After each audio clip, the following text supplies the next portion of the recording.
হরে কৃষ্ণ। শুধু ভক্তমন্ডলী, আমরা উপস্থিত হয়েছি গীতা সেমিনারে।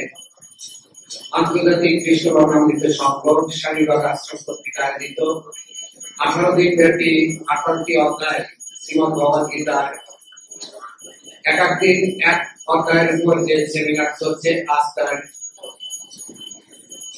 পঞ্চদশ দিন, পঞ্চদশ অধ্যায় পুরুষোত্তম যোগ।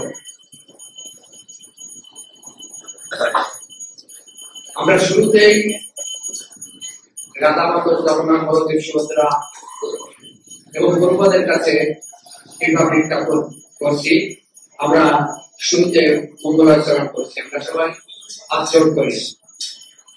ওম জ্ঞানবতীর্নান্দস্য জ্ঞানাঞ্জনশলাকয়া সস্ফুরন্নিতং জ্ঞান তস্मै শ্রীগুরবে নমঃ। শ্রীচৈতন্যমনোভীষ্টং স্থাপিतं জ্ঞান ভূতলে স্বয়ং রূপ পদামৃतं দদাতি স্বপদান্তিকम्। বন্দেহং শ্রীগুরো শ্রীযুক্তপদকমলम् শ্রীগুরুन् বৈষ্ণবঞ্চ শ্রীরূপং সাগ্রজাতम् সপদরত্নাকণ্ডিतं तं সুদীপम् সাদ্বৈतं সর্বভূतं পরিণামসহিतं কৃষ্ণ চৈতন্য দেবং শ্রীরাধা কৃষ্ণ পদান সকলগুণললিতা শ্রী বিশাখানিতাং। নমো বিষ্ণুপাদায় কৃষ্ণ প্রেষায় ভূতলে শ্রীমতে ভক্তিবেদান্ত স্বামীতি নামিতে। নমস্তে সরস্বতী দেবে গৌরবাণী প্রচারিণে নির্বিশেষ শূন্যবাদী পাশ্চাত্য দেশকারিণে। বৃন্দাবৈ তুলসীদেব বিষ্ণু ভক্তি প্রতিদেবী সত্যবত্তৈ নমঃ। পঞ্চাকল্পতরুশ্চ কৃপা সিন্ধুভ্যশ্চ পতিতানাং পাবনেভ্যো বৈষ্ণবেভ্যো নমো মহাবদান্তায় কৃষ্ণ প্রেম প্রদায়তে কৃষ্ণায় কৃষ্ণ চৈতন্যে ভক্তিষে নমঃ। নিদাসবিভাষায় নিত্যায় পরমাত্মনে ভগবত সুবোধাত্মং জগন্নাথায় নমঃ। হে কৃষ্ণ করুণা সিন্ধু দীনবন্ধু জগৎপতে গোপেশ বিকারান্ত রাধাকান্ত নমস্তুতে। তপ্ত কাঞ্চন গৌরাঙ্গে রাধে বৃন্দাবনেশ্বরী বিশ্বভানুসুতে দেবী প্রণমামি হরিপ্রিয়ে। জয় শ্রী কৃষ্ণ চৈতন্য প্রভু নিত্যানন্দ শ্রী অদ্বৈত গদাধর শিবাসাদি গৌরভক্তবৃন্দ। হরে কৃষ্ণ কৃষ্ণ কৃষ্ণ হরে হরে হরে রাম রাম রাম। ওম নমো ভগবতে বাসুদেবায়। ওম নমো ভগবতে বাসুদেবায়। ওম নমো ভগবতে বাসুদেবায়। নারায়ণং নমস্কৃত্যং নরং চৈব নরোত্তমং দেবীং সরস্বতীং ব্যাসং ততো জয়মুদীরয়ে। নষ্টো প্রায়শো অবদ্ধেষু নিত্যং ভাগবত সেবয়া ভাগবতে উত্তম শ্লোকে ভক্তির্ভবতি মুষ্টিঃ। নমো বিষ্ণুপাদায় কৃষ্ণ কৃষ্ণায় ভূতলে শ্রীমতে জয়প্রকাশ স্বামীতি নামিতে। নমো আচার্য পাদায় নিতাইতে ভক্তায়ে গৌরকান্তমূলায় নমঃ। হরে কৃষ্ণ। গীতা সেমিনার পঞ্চদশ অধ্যায় পুরুষোত্তম যোগ।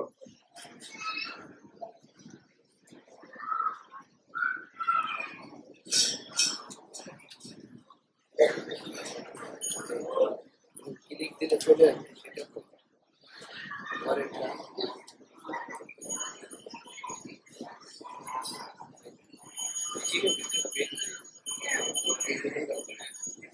হরে কৃষ্ণ। শুরুতে আমরা একটু গীতা মাহাত্ম্যটা পড়বো। আমি পড়বো, সাথে সাথে আপনারাও কি পড়বেন। সবাই বলুন, দেখে দেখে বলবেন, গীতা শাস্ত্র ইদম পুণ্যম জপটে প্রযত প্রমাণ। আমার সাথে সাথে, মানে আগে করে না, একসাথে সাথে। গীতা জ্ঞান শিলাস্য প্রাণায়াম করস্য নৈব সন্তি পাপানি পূর্ব পূর্ব জন্ম পিতানি চ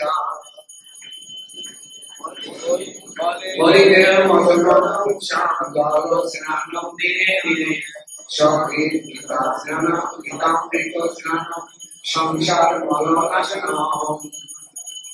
গীতা সুগীতা কর্তব্য বিমন্নৈ শাস্ত্র বিস্তরৈ গা স্বয়ং অর্জুনবশ্য মুক্ত পাক্ক বিনিষ্ঠিতা ভারতামৃত সর্বস্বম বিষ্ণু ভক্তা বিনিষ্ঠিত গীতা অঙ্গ উদক বৃত্তা পুনর্জন্ম ন বিদ্যতে সর্বোপনিষদ কাম দুর্গা গোপাল নন্দনম অর্থবৎস সুধীর ভোক্তা দুর্গম গীতা অমৃতমহা। একম শাস্ত্রম দেবকী পুত্র গীতম একমেব দেবকী পুত্র এব একমন্ত্রস্তস্য নামানি গীতানি কর্মাণো বিহাতম তস্য দেবস্য সেবা। সারা পৃথিবীর মানুষের জন্য এই একক শাস্ত্র ভগবত গীতা, সমগ্র বিশ্ব চরাচরের একক ভগবান শ্রীকৃষ্ণ, একক মন্ত্র, একক প্রার্থনা, একক স্তোত্র হোক তার নাম সংকীর্তন। হরে কৃষ্ণ কৃষ্ণ কৃষ্ণ হরে হরে, হরে রাম রাম রাম হরে হরে। সমস্ত মানুষের একটি বৃত্তি হোক পরম পুরুষোত্তম ভগবান শ্রীকৃষ্ণের সেবা করা। এবার আমরা পঞ্চদশ অধ্যায়ের পর একটি আলেখ্য পদ্মপুরাণ থেকে শিব পার্বতী সংবাদ পুরুষোত্তম যোগের কি মাহাত্ম্য সে বিষয়ে এরকম একটা গ্রন্থ আমাদের ইসলাম থেকে পাওয়া যায়। এই গ্রন্থটা শুধুমাত্র গীতা মাহাত্ম্যের উপরে লিখিত।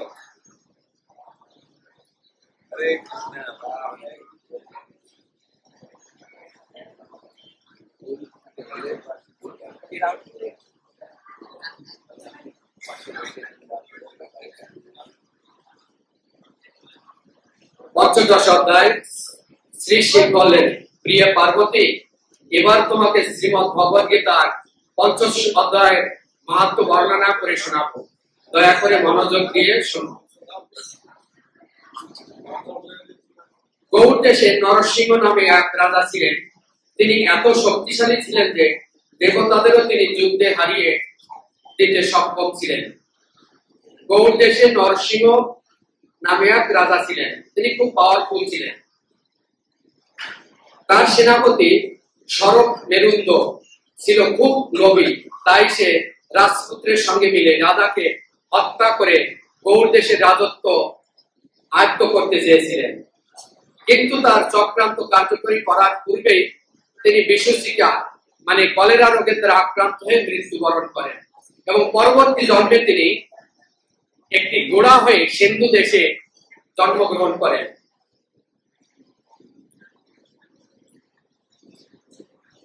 ঘোড়াটি ছিল খুব সুন্দর ও দ্রুতগামী। প্রতিযোগিতায় পুরস্কার প্রাপ্তির সকল গুণাবলী ঘোড়াটির ছিল। মানে ওই সেই সেনাপতি শরৎ মেরুন্দ তিনি ঘোড়া হয়ে জন্ম লাভ করেছেন। একদিন গৌড় দেশের এক ধনী ব্যক্তির ছেলে ঘোড়াটিকে দেখে সেটা কিনতে মনস্থ করলো। সেটিকে গৌড় দেশের রাজার কাছে উচ্চ মূল্যে বিক্রির জন্য মনস্থ করলেন। তাই সে ঘোড়াটিকে কিনে গৌড় দেশের রাজধানীর উদ্দেশ্যে বেরিয়ে পড়লো। নগরের উদ্দেশ্যে সোজা সে রাজপ্রাসাদে ঢুকে গেল। তার আগমন বার্তা রাজাকে জানাতে সে প্রহরীদের অনুরোধ করলো। রাজার কাছে গেলে রাজা তাকে জিজ্ঞাসা করলেন, কি জন্য তুমি এখানে এসেছো? ব্যবসায়ী লোকটি উত্তরে বলল, হে মহারাজ, সিন্ধু দেশে আমি খুবই উচ্চ গুণ সম্পন্ন একটি ঘোড়ার সন্ধান পেয়েছি। সারা বিশ্বে এর সমকক্ষ ঘোড়া দেখা যায় না। উচ্চ মূল্য দিয়ে এটাকে আমি কিনেছি। রাজা আদেশ করলেন, এখনই ঘোড়াটিকে তুমি আমার সম্মুখে হাজির করো। আর তখন রাজার কাছে ঘোড়াটি আনা হলো।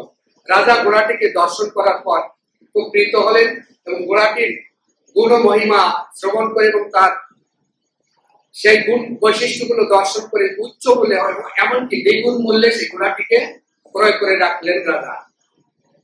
কিছুদিন পর রাজা শিকারে যেতে মনস্থ করলেন। সেই ঘোড়ায় চড়ে বনে গিয়ে একটি হরিণ দেখতে পেলেন। সঙ্গে সঙ্গে শিকার পশ্চাৎ ধাবন করলেন। যেদিকে হরিণটি যায় সেদিকে ঘোড়া ছোটে। কিছুক্ষণ পর দেখা গেল রাজার লোকজনেরা বহু পিছনে পড়ে গেছে। অনেকক্ষণ হরিণের পিছনে ছুটে ক্লান্ত ও তৃষ্ণার্ত হয়ে রাজা বিশ্রামের জন্য ঘোড়াটিকে একটা গাছের ডালে বেঁধে একটা বড় পাথরের উপর বসলেন।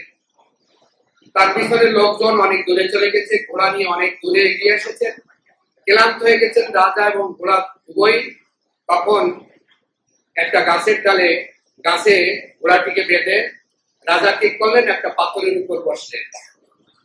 কিছুক্ষণ পর রাজা দেখলেন কিছু লেখা এক টুকরা পশু চর্ম হাওয়ায় উড়ে এসে তার পাশেই পাথরের উপর পড়ল। সেই চামড়ার উপর ভগবদ্গীতার পঞ্চদশ অধ্যায়ের একটি শ্লোকের অর্ধাংশ লেখা ছিল। রাজা সেটা জোরে জোরে পড়তে আরম্ভ করলেন। তার মুখ থেকে প্রথম শব্দটি নির্গত হওয়া মাত্রই ঘোড়াটি মাটিতে পড়ে গিয়ে অশ্বদেহ ত্যাগ করলো। দিব্য চতুর্ভুজ মূর্তি লাভ করে পুষ্পরথে দিব্যদা বৈকুণ্ঠে গমন করলো। নিকটে রাজা ফুলের বৃক্ষে ঘেরা এক সুন্দর আশ্রম দেখতে পেলেন। আরো দেখলেন পূর্ণ বীজের ইন্দ্রিয় এক ব্রাহ্মণ সেই ব্রাহ্মণে বসে আছে। সেখানে গিয়ে রাজা সেই ব্রাহ্মণকে শ্রদ্ধা জ্ঞাপন করলেন। করজোড়ে রাজা জিজ্ঞাসা করলেন, আমার অশ্বের বৈকুণ্ঠ প্রাপ্তি কি করে সম্ভব হলো? বিষ্ণু শর্মা নামে ব্রাহ্মণটি বললেন, হে রাজা, এই ঘোড়াটি পূর্বে আপনার সৈন্যদলের সেনাপতি ছিল।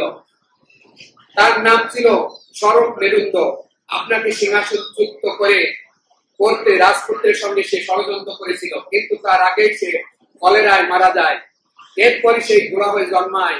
দৈবক্রমে সে শ্রীমদ্ ভগবদ গীতার পঞ্চদশ অধ্যায়ের কিছু শব্দ শুনতে পায় এবং তার বৈকুণ্ঠ প্রাপ্তি হয়। ব্রাহ্মণকে শ্রদ্ধা নিবেদন করে রাজা তার রাজধানীতে ফিরে গেলেন। সেই চর্মপত্রে লেখা অংশটি তিনি বারবার পাঠ করলেন। অল্পকাল পরে তার পুত্রকে গৌড় দেশের সিংহাসনে বসিয়ে তিনি বনে গমন করলেন। সেখানে নিয়মিত তিনি শ্রীমদ্ ভগবদ গীতার পঞ্চদশ অধ্যায় পাঠ করেন এবং শীঘ্রই ভগবান বিষ্ণুর পদপদ্ম লাভ করে। আমরা এখন সবাই সমবেত হয়েছি শ্রীমদ্ ভগবদ গীতার পঞ্চদশ অধ্যায় শ্রবণ করার উদ্দেশ্যে। আমরা গুরু গোরাঙ্গের কাছে ইতিমধ্যে প্রার্থনা করেছি। আপনারা সবাই আমাকে চরণ ধুলিতে সিদ্ধ করবেন, আমাকে আশীর্বাদ করবেন। আমি চেষ্টা করব আপনাদের সাথে আমি এই পঞ্চদশ অধ্যায় পুরুষোত্তম যোগ সম্পর্কে কিছু অনুধ্যান করে ভগবত কৃপা লাভ, গুরু গোরাঙ্গের কৃপা লাভ করে আমরাও সেই ভগবত ধামের অভিযাত্রী হতে পারি। আসুন আমরা সবাই সেই অভিযাত্রায় অংশগ্রহণ করি। হরে কৃষ্ণ।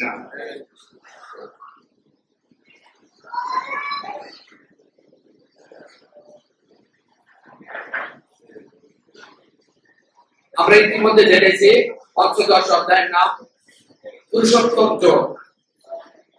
এই পুরুষোত্তম যোগ কাকে বলে এই সংজ্ঞাটা আমরা এখন শুনব।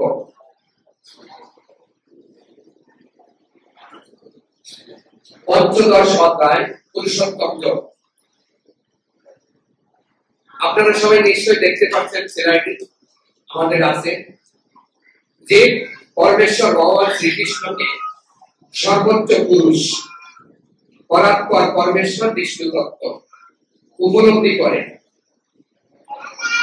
তার প্রতি সম্পূর্ণ আত্মসমর্পণ করেন এবং তার শুদ্ধ ভক্ত সদ্গুরু আদি এর আনন্দ বিধানার্থে সর্বোচ্চ সেবায় যুক্ত হয়, তাকে পুরুষোত্তম যোগ বলে। পুরুষোত্তম শব্দটিকে সন্ধি বিচ্ছেদ করলে পাওয়া যায় পুরুষ যোগ উত্তর। পুরুষ কাকে বলে? চৈতন্য চরিতামৃতে বলা হয়েছে একলা পুরুষ কৃষ্ণ আর সব নৃত্য, যাকে জয়সে নাচায় তৈসে করে নৃত্য। একলা পুরুষ কৃষ্ণ আর সব নৃত্য। তাহলে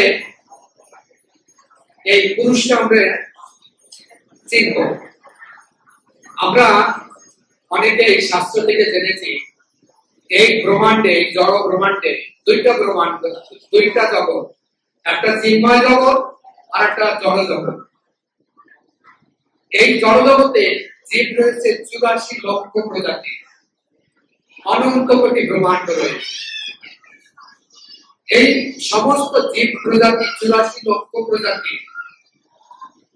এই পৃথিবীতে মানুষ আছে প্রায় 800 কোটির উপরে, আর জীব আছে শত শত শত শত কোটি, হাজার কোটি, লক্ষ কোটি জীব রয়েছে।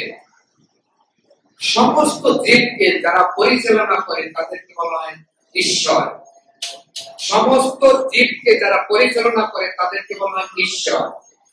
ঈশ্বর জলের ঈশ্বর ইন্দ্রদেব, অগ্নির ঈশ্বর অগ্নিদেব, বায়ুর ঈশ্বর বায়ুদেব পবনদেব, বিদ্যার ঈশ্বর সরস্বতী, ধনের ঈশ্বর লক্ষ্মী দেবী। আছে না এরকম? এরকম জীব প্রজাতিকে যারা নিয়ন্ত্রণ করছে তাদেরকে বলা হয় ঈশ্বর। এই ঈশ্বরদের যিনি নিয়ন্ত্রণ করেন তাকে বলা হয় মহেশ্বর। দেবাদিদেব, দেবতাদেরও আদি, দেবাদিদেব মহেশ্বর। তাহলে জীবের উপর কি আছে? ঈশ্বর তত্ত্ব। ঈশ্বর তত্ত্বের উপর কি আছে? মহেশ্বর তত্ত্ব, মহেশ্বর। এই মহেশ্বর অনন্ত কোটি ব্রহ্মাণ্ডে অনন্ত কোটি মহেশ্বর রয়েছে। এই সমস্ত মহেশ্বরকে যিনি পরিচালনা করেন তাকে বলা হয় পরমেশ্বর। এই পরমেশ্বরকে বলা হয় বিষ্ণু তত্ত্ব। মূলত এই বিষ্ণু তত্ত্বকেই বলা হয় পুরুষ। এই পুরুষ বিষ্ণু তত্ত্ব অনেক অবতার, অনন্ত কোটি অবতার তত্ত্ব রয়েছে, অনন্ত 6 প্রকার ভগবানের অবতার রয়েছে। এই সমস্ত অবতারের মধ্যে সৃষ্টি তত্ত্বে আছেন 2 জন মহাবিষ্ণু, 3 জন মহাবিষ্ণু, 3 জন পুরুষ অবতার। গর্ভদোষায় বিষ্ণু, গৃহদোষায় বিষ্ণু, কারণদোষায় বিষ্ণু। এরা মহাবিষ্ণু, বা আবার বলছি কারণদোষায় বিষ্ণু, গর্ভদোষায় বিষ্ণু আর গৃহদোষায় বিষ্ণু। এরা সৃষ্টি কার্যে, জগতের সৃষ্টি কার্যে এক একজন এক একটা কাজ করেন। কারণদোষায় বিষ্ণু যখন নিঃশ্বাস ত্যাগ করেন, অনন্ত কোটি জড় ব্রহ্মাণ্ড তার নিঃশ্বাস থেকে প্রক্ষিপ্ত হয়। আবার প্রত্যেকটা ব্রহ্মাণ্ডে পরমাত্মা রূপে গর্ভদোষায় বিষ্ণু সেখানে প্রবিষ্ট হয়। এবং প্রত্যেকটা ব্রহ্মাণ্ডে যত জীব আছে প্রত্যেকটা জীবে পরমাত্মা রূপে গর্ভদোষায় বিষ্ণু প্রবিষ্ট হয়। প্রত্যেকটা আমাদের 2টি আত্মা, আমি জীবাত্মা আর একটা হলো পরমাত্মা। এই 2টি আত্মা, এই যে পরমাত্মা, এই পরমাত্মাকে বলা হয় পুরুষ। এই সমস্ত পুরুষ পরমাত্মাকে বলা হয় ভগবান শ্রীকৃষ্ণের সাংশ প্রকাশ, অংশ সাংশ প্রকাশ। এই পরমেশ্বর তত্ত্ব মানে বিষ্ণু তত্ত্ব, পরমেশ্বর তত্ত্ব। এই পরমেশ্বর তত্ত্বের যিনি স্রষ্টা বা মূল আদি তাকে বলা হয় পরাৎপর পরমেশ্বর। লেখা আছে পড়ে দেখেন, পরাৎপর পরমেশ্বর। এই পরাৎপর পরমেশ্বর হচ্ছেন পরমেশ্বর ভগবান শ্রীকৃষ্ণ। এই শ্রীকৃষ্ণকে বলা হয় পুরুষ উত্তম। কারণ সমস্ত বিষ্ণু তত্ত্বের যিনি উত্তম, সমস্ত পুরুষের যিনি উত্তম। আমরা কিন্তু পুরুষ না। এই যে আমরা যারা বসে আছি, আমরা লৌকিকভাবে বলি আমরা পুরুষ, ওই মাতাজিদের বলা হয় নারী বা মহিলা, আর আমরা পুরুষ বলে অভিহিত না। আমরাও কিন্তু যথার্থ পুরুষ না। এই জন্মে পুরুষ, আগের জন্মে হয়তো বা মহিলা ছিলাম, আবার এই জন্মে পুরুষ, পরজন্মে আবার মহিলা হয়ে যেতে পারি। এই সমস্ত নারী পুরুষ ভেদ উত্তরণ করে এই পুরুষোত্তম যোগে পরম পুরুষোত্তম ভগবান শ্রীকৃষ্ণকে জেনে তার সেবায় যুক্ত হওয়াটাকেই বলা হয় পুরুষোত্তম যোগ। মানে কি? যুক্ত হওয়া, পরমেশ্বর ভগবানের শ্রীকৃষ্ণের সেবায় যুক্ত হওয়া। আশা করি সবাই পুরুষোত্তম যোগ সম্পর্কে সংজ্ঞাটা ভালো করে বুঝতে পেরেছি। আচ্ছা, এখানে কিন্তু আর একটা কথা আছে, লেখা আছে কিন্তু কার পরমেশ্বর ভগবান শ্রীকৃষ্ণের পরম পুরুষোত্তম বলে উপলব্ধি করা, শুধু সেখানে ছেড়ে দেয় নাই, তার ভক্তের, তার শুদ্ধ ভক্ত মানে কি সদ্গুরু সেবা করা। এবং আদি শব্দ আছে, আদি মানে কি, এবং কৃষ্ণের ভক্তের সেবা করাও সেই পুরুষোত্তম যোগের অংশ বিশেষ। খালি কৃষ্ণের সেবা না, কৃষ্ণ তার সদ্গুরু এবং তার ভক্তের সেবা করাও পুরুষোত্তমের সেবা করা, পুরুষোত্তম যোগের মাহাত্ম্য। এ বিষয়ে শ্রীধর স্বামী এই অধ্যায়ে কি বলেছে এই বিষয়ের উপর উনি একটা শ্লোক দিয়েছেন। বৈরাগ্যেন বিনা জ্ঞানম নাচ ভক্তিরত স্ফুটম বৈরাগ্য উপস্করম জ্ঞানম ঈশ পঞ্চদশেন দিশত। অনুবাদ: বৈরাগ্য ব্যতীত জ্ঞান ও ভক্তি উদিত হতে পারে না। অতএব ভগবান বৈরাগ্য পূর্বক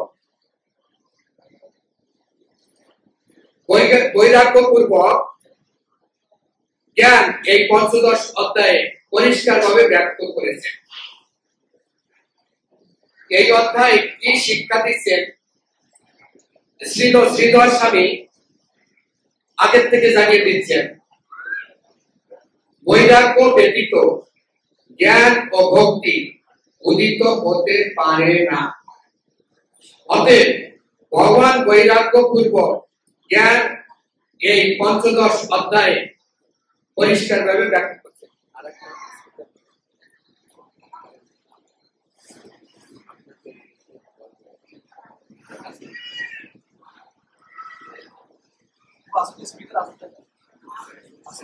ঠিক আছে, মাঝে মধ্যে আপনাদেরও কিছু বলা লাগবে। আচ্ছা, ঠিক আছে।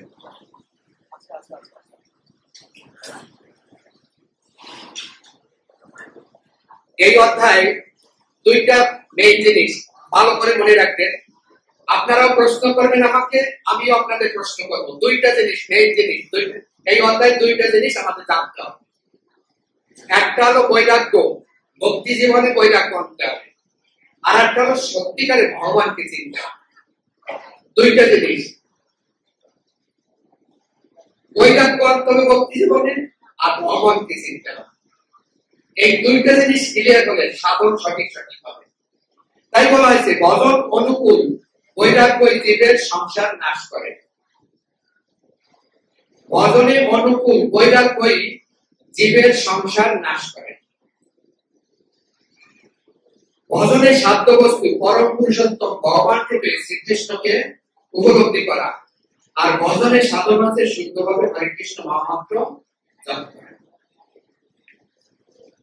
এই বিষয়ের উপর আমরা লাস্ট থেকে আরো ব্যাপকভাবে শিখব। সত্য কথা একটু বলে রাখি, শ্রীল প্রভুপাদ বলছেন, এই জগতের প্রতি ন্যূনতম যদি কারো আসক্তি থাকে তাহলে তার গোলকধামে যাওয়ার সুযোগ নেই। অতএব বৈরাগ্য বিদ্যা আমাদের লাগবেই। বৈরাগ্য বিদ্যা ছাড়া আমরা কোনো অংশে ভগবত ধামে যেতে পারবো না। ভক্তি জীবনে এসেছি বৈরাগ্য বিদ্যা লাভ করব, আর সেই বৈরাগ্য বিদ্যা কিভাবে লাভ হয় আজকে শিখে এখান থেকে আমরা যাব। অতএব আমাদের বৈরাগ্য বিদ্যাটা কিভাবে আয়ত্ত করা যায় সেটাই আজকের এই অধ্যায়ের মূল শিক্ষা।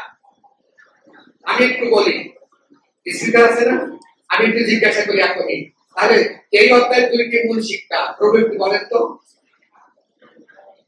এটা হচ্ছে বৈরাগ্য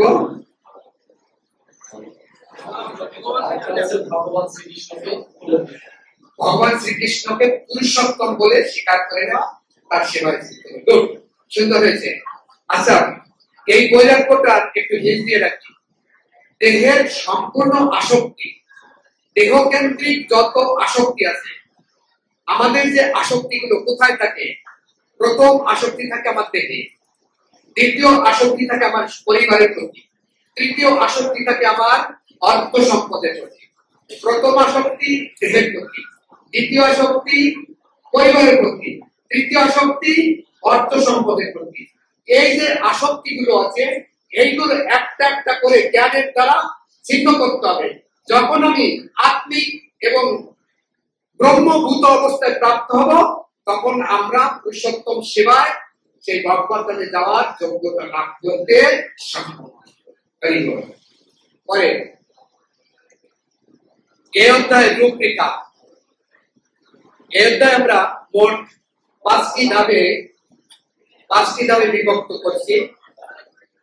শ্লোক 1 থেকে 5 এই জগতের অনাসক্তি, শ্লোক 6 থেকে 11 জীবের দেহান্তর, জীব এই জগতে থেকেই বারবার পুনর্জন্ম হয়, সেই বারবার পুনর্জন্ম কিভাবে হয় এই 6 থেকে 11 নম্বর শ্লোকে ব্যক্ত করা হয়েছে। শ্লোক 12 থেকে 15 শ্রীকৃষ্ণই আমাদের পালন কর্তা।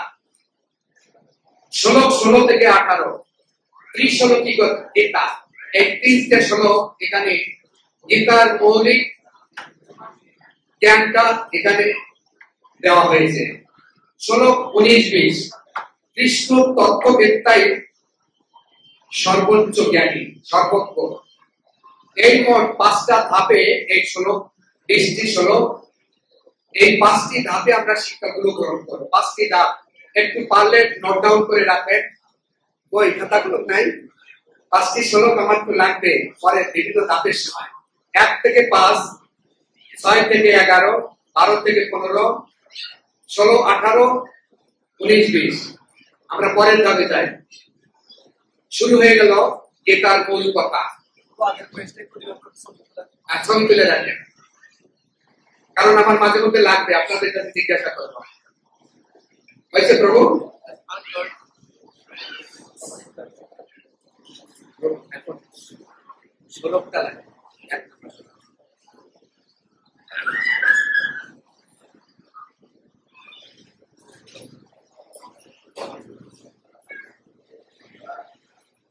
হরে কৃষ্ণ। আপনারা বোর্ডে আছে, সবার কাছে গ্রন্থ নেই, আপনারা বোর্ডে আছে, বোর্ড থেকে আপনারা আমি পড়বো, আপনারা সাথে সাথে পড়বেন। আমরা এই 1 নম্বর শ্লোকটাই পড়বো, বাকিগুলো অনুবাদ করবো। শ্রী ভগবান উবাচ, আবার আরো ধরে বলুন, শ্রী ভগবান উবাচ ঊর্ধ্বমূলম অধঃশাখম অসত্যম প্রাহুর অপয়ম ছন্দাংসি যস্য বর্ণানি তস্তম বেদ সবেদবিদ ঊর্ধ্বমূলম অধঃশাখম অসত্যম প্রাহুর অপয়ম ছন্দাংসি যস্য বর্ণানি তস্তম বেদ সবেদবিদ ঊর্ধ্বমূলম অধঃশাখম অসত্যম প্রাহুর অপয়ম ছন্দাংসি যস্য বর্ণানি তস্তম বেদ সবেদবিদ। হরি বল। প্রভু অনুবাদটা পড়ে।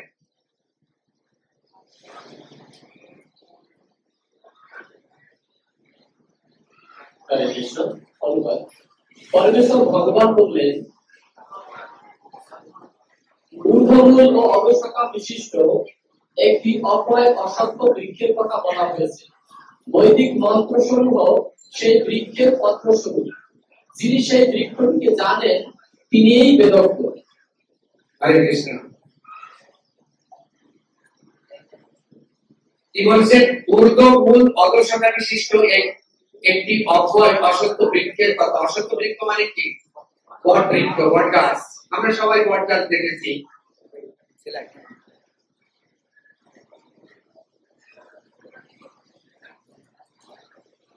হরে কৃষ্ণ।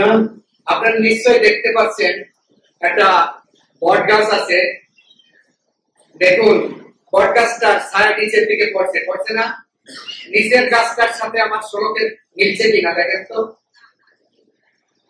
নিচের গাছটা যেটা আছে এই গাছটাই আমাদের সড়কে বলতেছে ঊর্ধ্বমূল, মূলটা ঊর্ধ্বের দিকে, অধঃশাখা মানে শাখাগুলো নিচের দিকে। একবার হয়েছে কি এক রাজ্যে এক রাজা তার রাজপুত্রের বিবাহ দিয়েছেন খুব ধুমধামের সাথে, বহু স্বর্ণ অলংকার রত্ন ভূষণ দিয়ে তার পুত্রবধূকে রাজপ্রাসাদে ফিরে নিয়ে আসছেন। পরদিন রাজপুত্রের মানে পুত্রবধূ স্নান করতে যাবেন, তাই দেহের সমস্ত আবরণ মানে স্বর্ণ অলংকার জানালার পাশে রেখে স্নান করতে গিয়েছেন।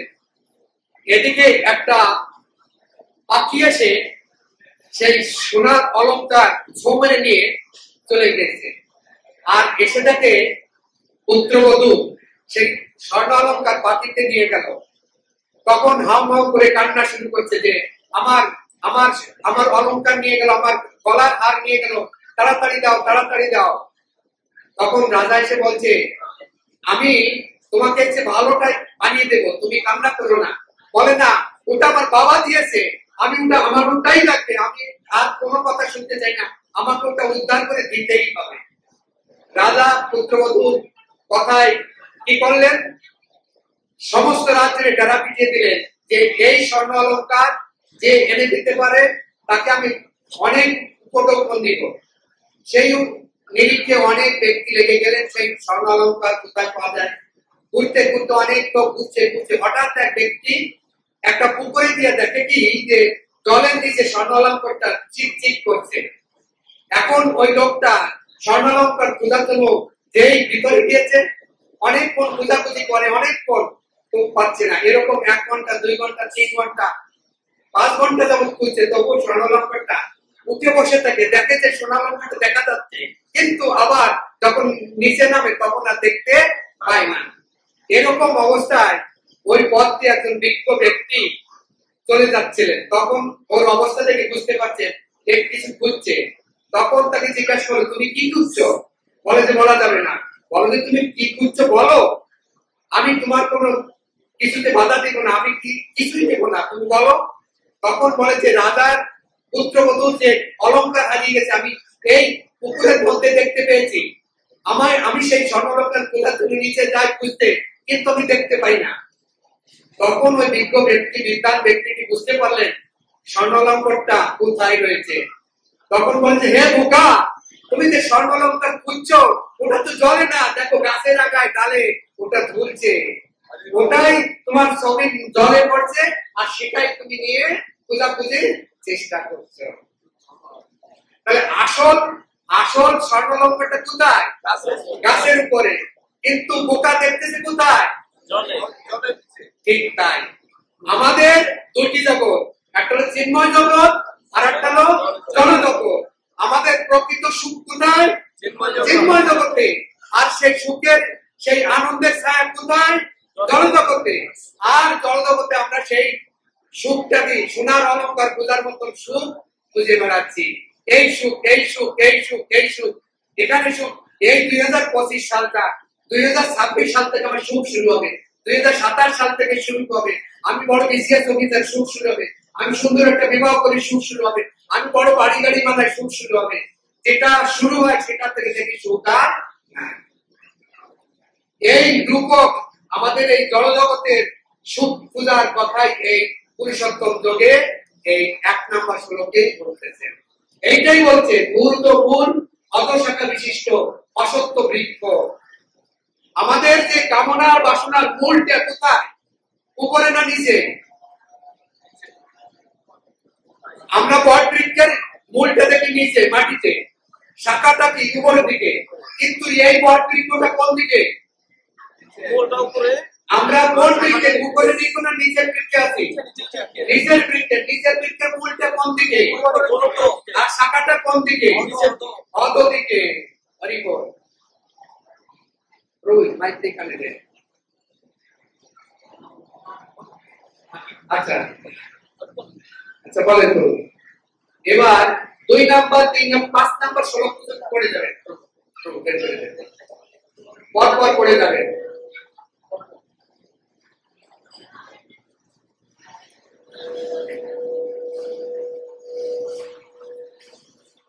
শুধু অনুবাদ।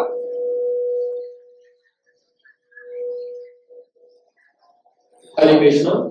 শ্লোক 2 এর অনুবাদ। এই বৃক্ষের শাখা সমূহ জড়া প্রকৃতির 3টি গুণের দ্বারা পুষ্ট হয়ে অধোদেশে ও ঊর্ধ্বদেশে বিস্তৃত। ইন্দ্রিয়ের বিষয়সমূহই এই শাখাগণের পল্লব। এই বৃক্ষের মূলগুলি অধোদেশে প্রসারিত এবং সেগুলি মনুষ্যলোকে সকাম কর্মের বন্ধনে আবদ্ধ।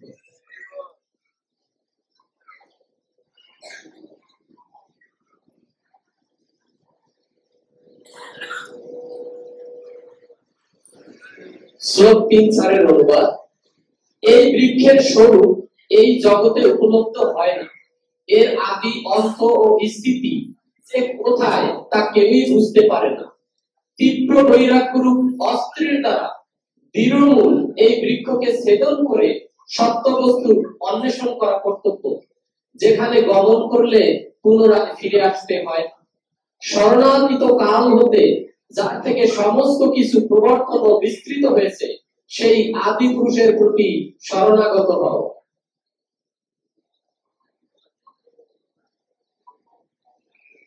শ্লোক 5 এর অনুবাদ।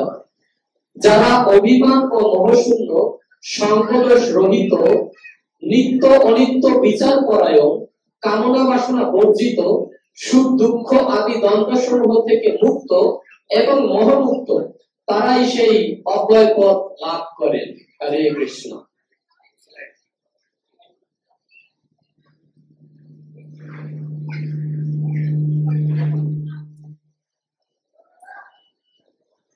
হরে কৃষ্ণ।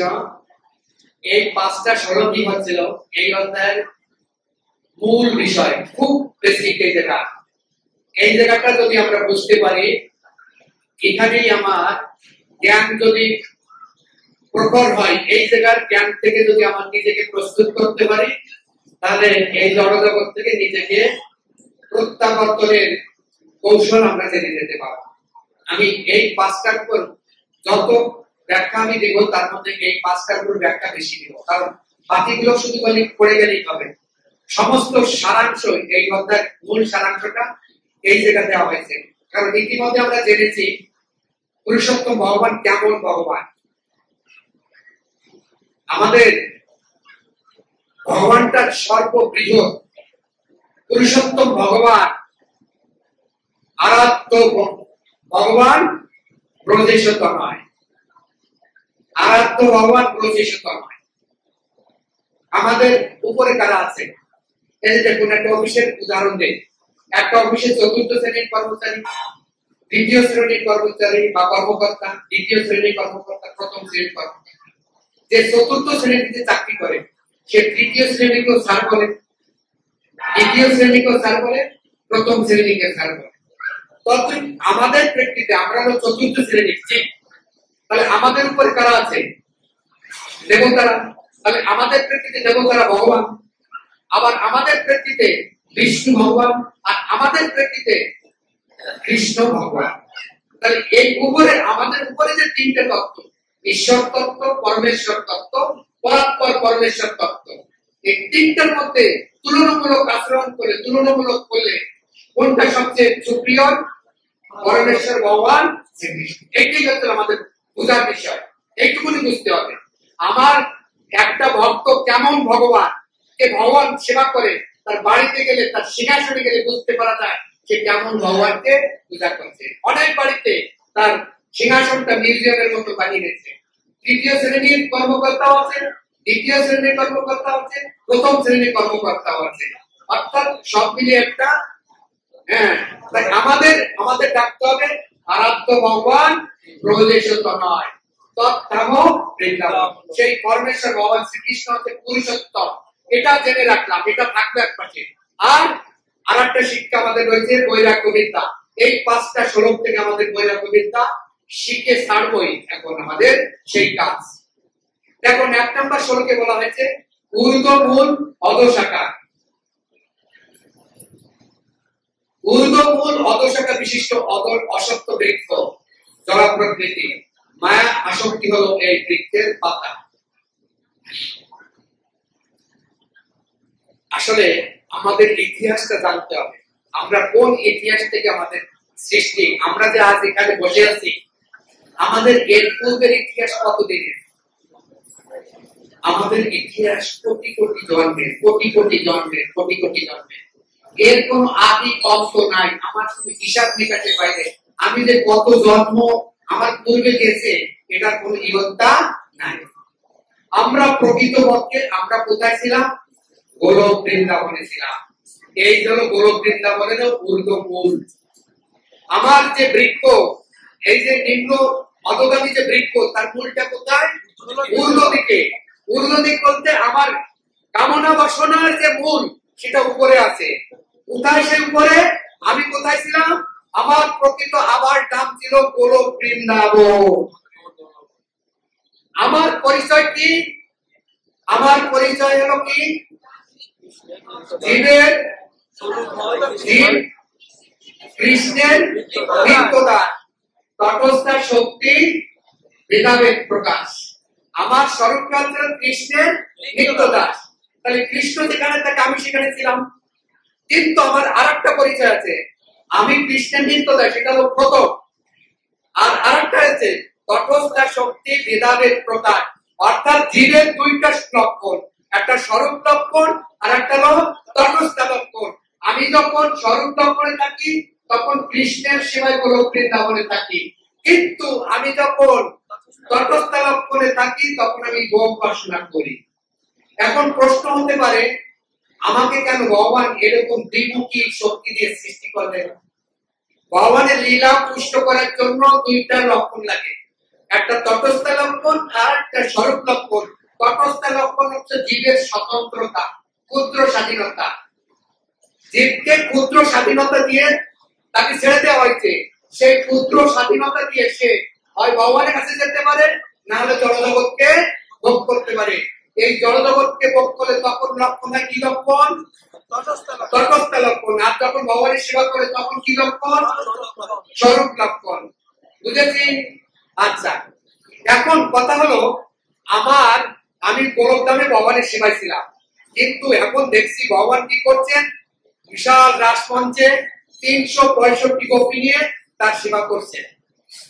কৃষ্ণ মাঝখানে 365 গোপী, কোটি গোপী তার সেবা করছে। কেউ চামড় তোলাচ্ছে, কেউ পা ধুয়ে দিচ্ছে, কেউ মালা কাটছে, কেউ চন্দন চর্চিত করছে, নানা রকম সেবায় ব্যাপৃত আছে। ওখান থেকে ভাবলাম, হায় হায়, কৃষ্ণ একা এত ভোগ করবে, আমি একটু ভোগ করবো না? আমার যদি এরকম একটু ভোগ আকাঙ্ক্ষা, ওই যে ভোগাঙ্ক্ষা শুরু হয়েছে, ওই ভোগাঙ্ক্ষা খাই হচ্ছে ঊর্ধ্বমূল। ওখান থেকেই আমার ভোগাকাঙ্ক্ষা শুরু হয়েছে। আর যখনই ভোগাকাঙ্ক্ষা শুরু হয়েছে, তখন যোগমায়া বলছে, বেটা তোর এখানে থাকার যোগ্যতা নাই, তুই অধোগতি হবে। তখন যোগমায়া প্রক্ষেপ শক্তি দ্বারা ঢিল মেরে ছেড়ে দিল। আর ঢিল মেরে কোথায় ছেড়ে দিল? এই জড়জগতে ছেড়ে দিল। আর জড়জগৎ কে শক্তি? কোন শক্তি? মহামায়া দুর্গা শক্তি। ভগবানের তিনটা শক্তি, অন্তরঙ্গা, বহিরঙ্গা আর তটস্থা। অন্তরঙ্গা শক্তি ছেলে কোথায় ফেলে দিল? জড়জগতে। আর জড়জগতে কে কে আছে? দুর্গা দেবী। দুর্গা দেবী কোন শক্তি? মায়া শক্তি। সে আমাকে আবৃত করে রাখলো, আর আবৃত করে আমাকে আচ্ছাদিত করে রাখলো। আমি কৃষ্ণের নিত্যদাস ভুলাই গেল। আমি যে কামনা বাসনা নিয়ে ওই যে চলে আসছে ওখান থেকে, সেই কামনা বাসনা একটা বট বৃক্ষ হয়ে গেছে। সমস্ত পাতায় পাতায় যে সমস্ত পরলোক গুলো হচ্ছে তার ইন্দ্রের বিষয়। তার এই যে গাছ, আমার যে কামনা বাসনার গাছ, এই গাছটা কি গুণ দিয়ে তৈরি? তিনটে গুণ দিয়ে তৈরি, সতগুণ, রজগুণ, তমগুণ। আমি সকালবেলা খুব ভালো থাকি, হরিনাম গুণ কীর্তন করি, সত্যগুণ। আমি দুপুর বেলায় কাজে খাই, এটা রজগুণ। আমি রাতের বেলায় বাসায় ফিরি, কামনা বাসনা করি, তখন সেটা তমগুণ। অর্থাৎ আমার যে বৃক্ষটা, এই যে অসত্য বৃক্ষ, এই বৃক্ষটা সত্যগুণ, রজগুণ এবং তমগুণ দ্বারা তৈরি। এবং ইন্দ্রের বিষয়, ইন্দ্র কয়টি? 11টি। তার মধ্যে রাজা হচ্ছিল মন। এর মধ্যে 5টা কি ইন্দ্রিয়? কর্মেন্দ্রিয়। 5টা জ্ঞানেন্দ্রিয়ের কথা। ইন্দ্রিয়ের বিষয় 5টা জ্ঞানেন্দ্রিয়: চক্ষু, কর্ণ, নাসিকা, জিহ্বা, ত্বক। চক্ষুর বিষয় হচ্ছে কি? রূপ দেখা। একটা যুবতী একটা যুবককে, একটা যুবক একটা যুবতী চোখ দ্বারা তার রূপ দেখে। কান দ্বারা শব্দ শুনে, লাড়েলাপ্পা গান শুনে, হিন্দি গান শুনে। আর জিহ্বা দ্বারা ভালো ভালো রাঁধুনি মশলা দিয়ে পপ রান্না করে খাবে। ইয়া কি মজা! রস, জিহ্বা দ্বারা রস, এগুলোকে বলা হয় ইন্দ্রিয়ের বিষয়। নাক দ্বারা কি? গন্ধ। আর ত্বক দ্বারা কি? কোমল জিনিস স্পর্শ করা। তাহলে কি? গন্ধ, স্পর্শ, রূপ, রস, গন্ধ, স্পর্শ, শব্দ, এগুলো হলো 5টা জ্ঞানেন্দ্রিয়ের বিষয়। এগুলো কোথায় আছে? আমার যে বট বৃক্ষ, সেই বৃক্ষের পাতায় পাতায়। এই কামনা বাসনা, এই রূপ রসের চাহিদা কি কম না বেশি? অন্তহীন বাসনা। এই গাছের পাতাও এরকম অন্তহীন। স্থির সংকল্প মানে ভজন ও বৈরাগ্যের দ্বারা এই বৃক্ষকে ছেদন করতে হবে। এক্ষেত্রে ব্যক্তিও গ্রন্থ ভাগবতের সঙ্গ একান্ত প্রয়োজন। এখন এই আমি জেনে ফেলেছি, আজকের ক্লাস থেকে জেনে ফেলেছি, আমার যে কামনা বাসনার বৃক্ষটা এই জড়জগতে, ওই চিন্ময় জগতে শুরু হয়েছিল, এখন জড়জগতে এসে ডালপালা মিলে, পাতা পল্লব মিলে, এখন সেটা স্থায়ীভাবে গেড়ে বসে আছে। এখন যতদিন এই বৃক্ষকে আমি ছেদন না করবো, ততদিন আমার কোনো উদ্ধার নাই। এখন 3-4 নাম্বার শ্লোকে বলছে এটাকে কিভাবে? ভজন দ্বারা। কি ভজন দ্বারা? স্থির সংকল্প ভজন দ্বারা। স্থির সংকল্প ভজন কেমন তিনি? হরে কৃষ্ণ কৃষ্ণ কৃষ্ণ হরে হরে, হরে রাম রাম রাম হরে হরে। কহিলাম এই মহামন্ত্র, ইহা জপ দিয়া সবে করিয়া নির্বন্ধ। নির্বন্ধ মানে সংকল্প করে ভজন করা। সংকল্প করে ভজন করা বলতে আমি 4 মালা জপ করবো, 16 মালা জপ করবো না 8 মালা জপ করবো, এই যে কমিটমেন্ট করা, প্রতিজ্ঞা করা, এই প্রতিজ্ঞাকে বলা হয় নির্বন্ধ। আজ থেকে আমাদের অনেকের বয়স 30, 40, 50, 60 হয়ে গেছে। আজ থেকে আমি প্রতিদিন 16 মালা জপ করবই, এটা সংকল্প করবই। ভালো করে হরিনাম জপ করবো, ভালো করে গ্রন্থ অধ্যয়ন করবো, ভালো করে সাধু সঙ্গ করবো, ভালো করে আমি ভোরবেলা উঠে ভগবানের আরতি কীর্তন করবো। এইগুলোকে বলা হয় সংকল্প নিয়ে ভজন করা। এই ভজন করলে চিত্ত নির্মল হয়। চেত দর্পণ মার্জন ভব মহাদাবাগ্নি নির্বাপন। চিত্তরূপ দর্পণ মার্জন আর কি হয়? তেষাম সতত যুক্তানাম ভবতাম প্রীতিপূর্বকম তদামি বুদ্ধিযোগম মাম উপায়তে। আমার কাছে ফিরে আসা কি হয়? ভগবানের সেবা, ভগবানের নাম কীর্তন, সাধু সঙ্গ করতে করতে জীবের চিত্ত শুদ্ধ হয়। আর সেই স্থির সংকল্প ভজন দ্বারা কি হয়? তখন সেই ব্যক্তির মধ্যে বৈরাগ্য উদয় হয়। দেখুন তো, আমরা যারা নিরামিষ ভোজী হয়েছি, ইস্কনে জয়েন করেছি, ইস্কন থেকে দীক্ষা নিয়েছি, তাদের শিশুকালের কথা একটু মনে করেন তো, যে একসময় আমি মাছ মাংস খেতাম, এখানে সেখানে যাইতাম, কোনো বাস বিচার ছিল না, সকালে ঘুম থেকে উঠতাম অনেক দেরি করে, কিন্তু এখন দীক্ষা নিয়েছি, এখন হরিনাম জপ করি, কৃষ্ণ প্রসাদ পাই, এখন একটা শৃঙ্খলার ভিতরে এসেছে, অনেক ত্যাগ আমরা করা শিখছি। এই ত্যাগ করাকে বলা হয় বৈরাগ্য।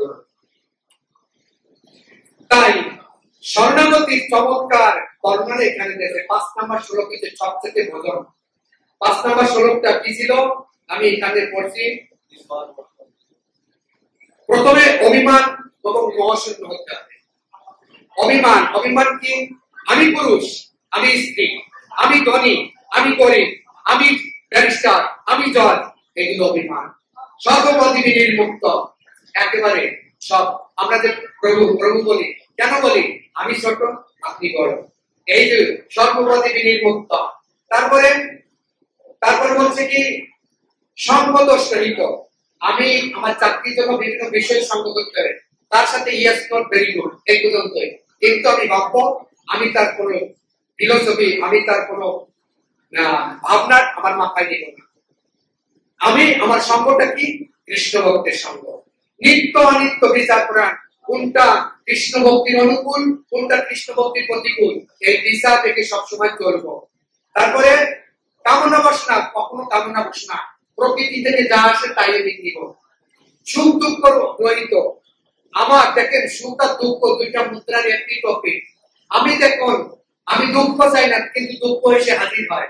তদ্রুপ আমার পূর্বজন্মে যদি সুখ বরাদ্দ থাকে, সুখ এমনি আপনি এসে ধরা দিবে। এই জন্য আমাকে সুখ ও দুঃখের পিছিয়ে না ঘুরে ভগবান আমাকে যেরকম রাখে সেইভাবে থাকাটাই হচ্ছে বুদ্ধিমানের পরিচয়।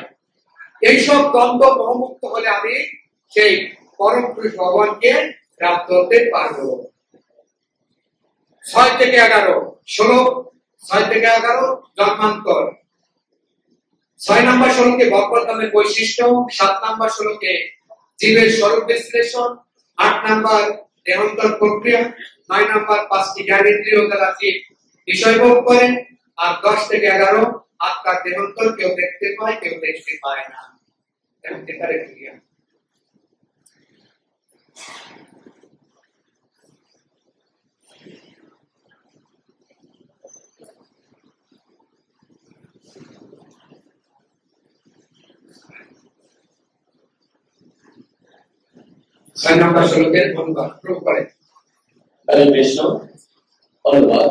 সূর্য, চন্দ্র, অগ্নি বা বিদ্যুৎ আমার সেই পরম ধামকে আলোকিত করতে পারে না। সেখানে গেলে আর এই জড় জগতে ফিরে আসতে পারে না।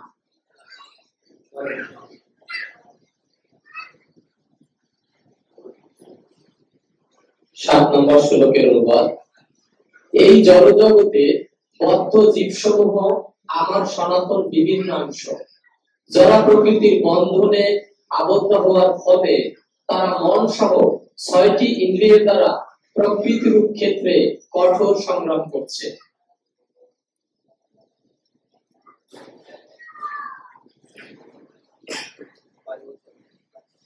আপনার শ্লোকের অনুবাদ।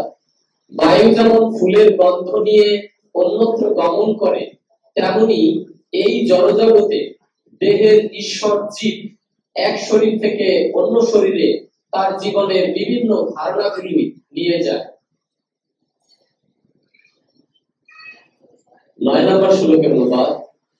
এই জীব চক্ষু, কর্ণ, ত্বক, জিহ্বা, নাসিকা ও মনকে আশ্রয় করে ইন্দ্রিয়ের বিষয়সমূহ উপভোগ করে। 10 নম্বর শ্লোকের অনুবাদ। মূঢ় লোকেরা দেখতে পায় না কিভাবে জীব দেহ ত্যাগ করে, অথবা প্রকৃতির গুণের দ্বারা প্রভাবিত হয়ে কিভাবে তার পরবর্তী শরীর সে উপভোগ করে। কিন্তু জ্ঞান চক্ষু বিশিষ্ট ব্যক্তিগণ সমস্ত বিষয় দেখতে পান। 11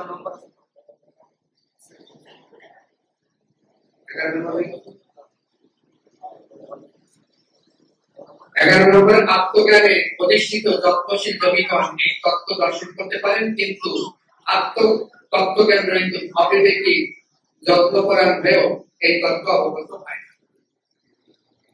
ভগবত নামের বৈশিষ্ট্য 6 নম্বর শ্লোকে। যে নামে আমাদের মতন বিদ্যুৎ লাগে না, সেখানে এরকম চন্দ্র, সূর্য, অগ্নি কিছুর প্রয়োজন হয় না। ভগবানের যোগমায়া শক্তি, তার চিন্ময় শক্তি দ্বারা, অন্তরঙ্গা শক্তি দ্বারা সমস্ত জগৎ, চিন্ময় জগৎটা উদ্ভাসিত হয়। অতএব সেই জগতে গেলে আর কোন জীবকে ফিরে আসা লাগে না। ভগবান এখানে তাই কমিটমেন্ট করছেন। 7 নম্বর শ্লোকে বলছেন যে ইতিমধ্যে আমরা আলোচনা করেছি 6টা জ্ঞানেন্দ্রিয় দ্বারা জগৎকে জীব ভোগ করার চেষ্টা করে। আর 10 নম্বর শ্লোক, মূঢ় লোকেরা দেখতে পায় না কিভাবে জীব দেহত্যাগ করে অথবা প্রকৃতির গুণের দ্বারা প্রভাবিত হয়ে কিভাবে তার পরবর্তী শরীর সে ভোগ করে, কিন্তু জ্ঞান চক্ষু বিশিষ্ট ব্যক্তিগণ সমস্ত বিষয় দেখতে পায়। এই জায়গাটা আমরা একটু খুব ভালো করে বুঝবো।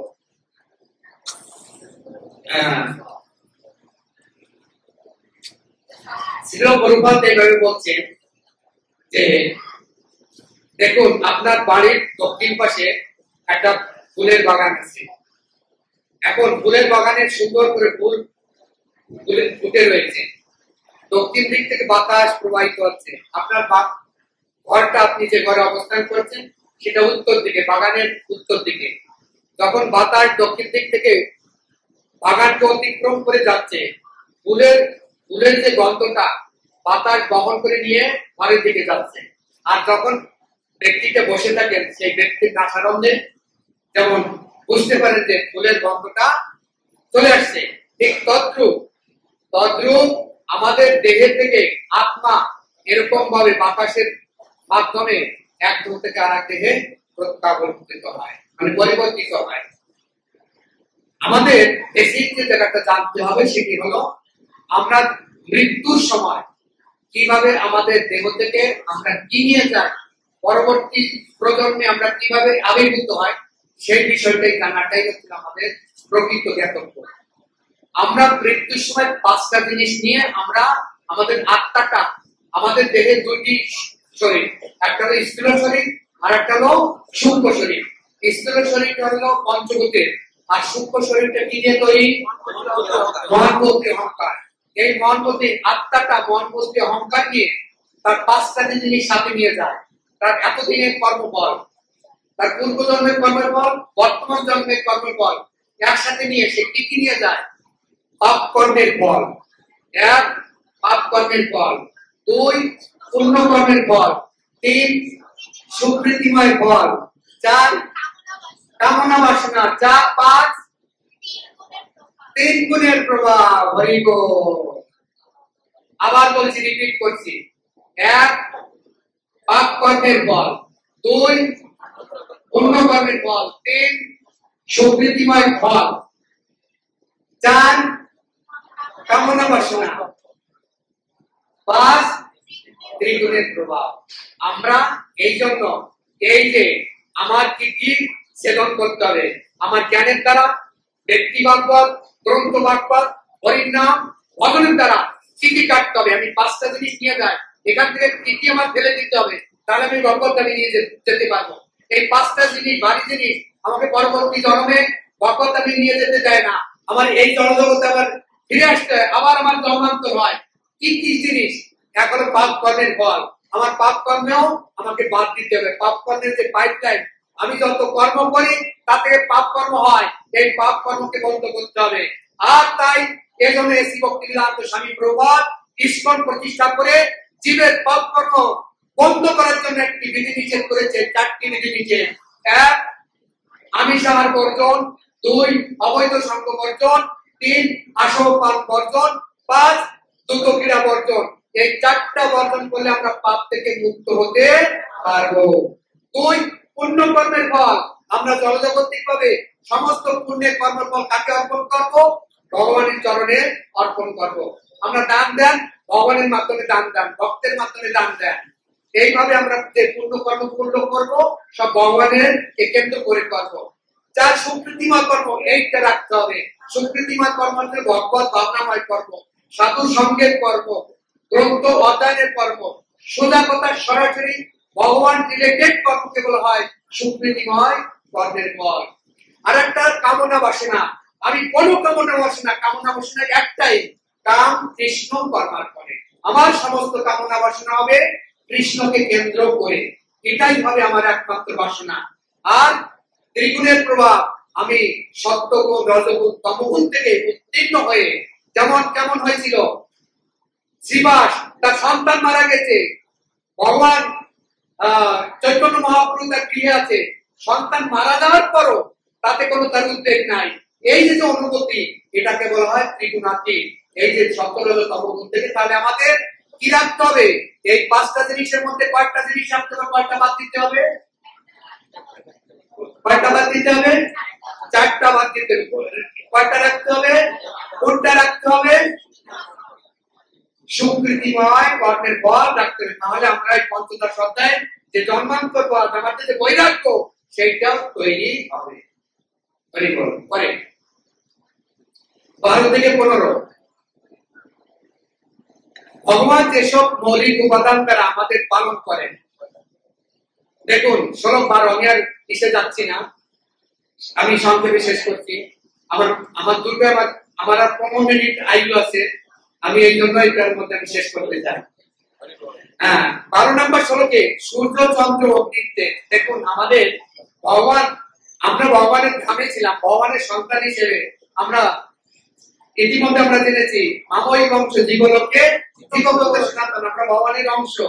ভগবান আমাদের জনজগতে পাঠিয়ে দিয়ে কিন্তু তিনি শুধু শুধু ছেড়ে দেন নাই, আমাদের পালন করছেন। কিভাবে পালন করেন দেখুন তো, সকালে সূর্য ওঠে, তাপ হয়, এখন শীতকাল একটু তাপ, সূর্য দক্ষিণ দিকে হেলে গেছে, আর তাই আমরা স্নান করতে ভয় পাই, কি কষ্ট হয় না? এই যে সূর্যের তাপ, এরকম যদি সে কোনোদিন না উঠতো, 5 দিন 7 দিন না উঠতো, জীব কি বাঁচত? বাঁচত না। সূর্য চন্দ্রে, এই যে চন্দ্রের কিরণ, আমাদের যে ফসলগুলো আমরা ফল খাই, যে ফসল ধান, গম, জব, সরিষা, ভুট্টা, যত ফল হয়, সূর্যের কিরণ যদি না আপতিত হতো তাহলে ওই ধানগুলো, শস্যগুলো পরিপুষ্ট হতো না। তাহলে দেখুন সূর্য এবং চন্দ্রের মাধ্যমে ভগবান আমাদের কিভাবে পালন করছে। এমনকি এই খাদ্যগুলো দিয়েও তিনি শুধু রক্ষণাবেক্ষণ করেন নাই।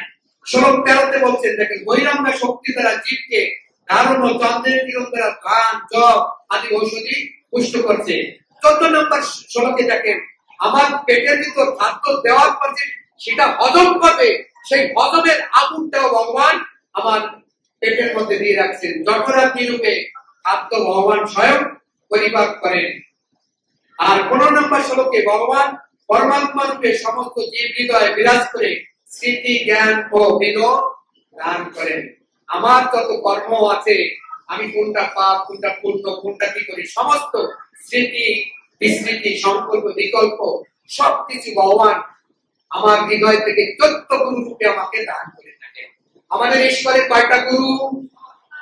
5 জন গুরু। 1 চৈত্য গুরু, এই চৈত্য গুরু হচ্ছে পরমাত্মা। 2 শিক্ষা গুরু, 3 প্রতিষ্ঠাতা গুরু, 4 পরম গুরু, 5 দীক্ষা গুরু। এই 5 জন গুরু আমাদের ঈশ্বরে। তার মধ্যে অন্যতম গুরু হচ্ছে যে 15 নম্বর শ্লোকের পরমাত্মা যে চৈত্য গুরু রূপে আমার হৃদয় বিবেক দান করেন। শ্লোক 16 থেকে 18 ত্রিশ্লোকী গীতা। 2 প্রকার জীব রয়েছে, খর আর অক্ষর। খর আর অক্ষর। খর কারা? আমরা হলো অক্ষর। আর চিন্ময় জগতে যে জীবগুলো আছে তাকে বলা হয় অক্ষর। খর মানে কি? আমরা অস্থায়ী, এখানে কিছুদিনের জন্য আসছি, আমরা যদি আবার সাধন বদন করে আবার উত্তর করতে আমরা অক্ষর হয়ে যাব। কিন্তু এই মুহূর্তে আমরা অনিত্যতার মাঝে আমরা কি হয়ে আছি? খর হয়ে আছি। আর যারা চিন্ময় জগতে গোলক বৃন্দাবনে থাকেন তাদেরকে বলা হয় অক্ষর। শ্লোক 17 উত্তম পুরুষ। ইতিমধ্যে আমরা শুরুতে উত্তম পুরুষ শিখেছি। উত্তম পুরুষকে ভগবান, কিন্তু নিকটবর্তী উত্তম পুরুষ হচ্ছে পরমাত্মা। পরমাত্মাও কিন্তু উত্তম পুরুষ। সমস্ত বিষ্ণু তত্ত্ব হচ্ছে উত্তম পুরুষ। আর শ্লোক 18 পরমেশ্বর ভগবান পুরুষোত্তম নামের উৎপত্তিগত অর্থ। পুরুষোত্তম নামে উৎপত্তিগত ইতিমধ্যে আমরা শিখেছি যে আমাদের যে মহান, যে মহাবিষ্ণু, মহাপুরুষ, যে পুরুষ অবতার গর্ভদর্শায় বিষ্ণু, গর্ভদর্শায় তাদেরও যিনি স্রষ্টা, সেই স্রষ্টা দেখুন কিভাবে স্রষ্টাটা হয়েছে।